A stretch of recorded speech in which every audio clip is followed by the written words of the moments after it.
We've just passed the shortest day in the year, and by tradition, in New Zealand at least, that's the time for popping your garlic in to create your year's supply of garlic. So I've got one bulb here. I'm going to split it up and we're going to pot that. We needn't have put seed compost in for that because of course this is already beyond seed stage.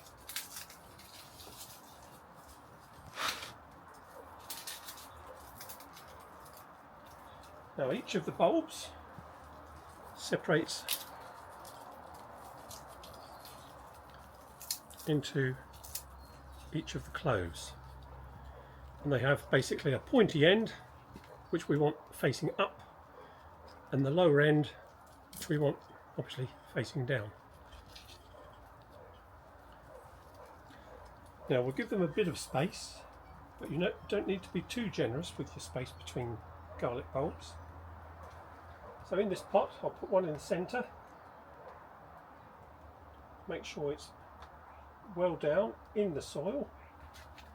What I'll do actually, if I angle this, you'll be able to see the surface of the soil. I'll just place them on top so you can see the spacing.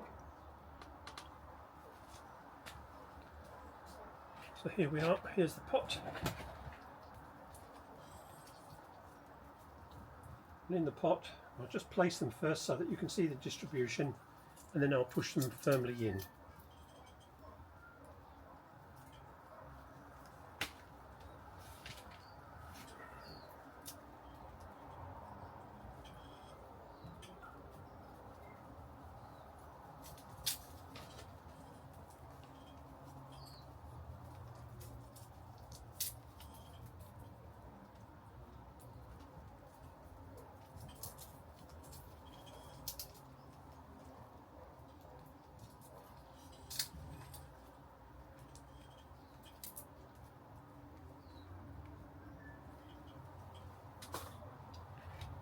So there's my pot. I've got one in the centre, one in each quadrant, and then one between the two of those as well.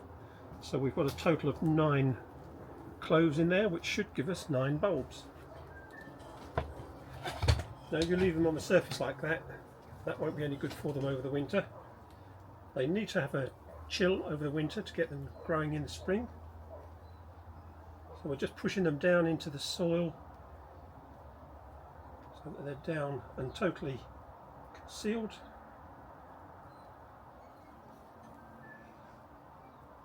About 2 inches down.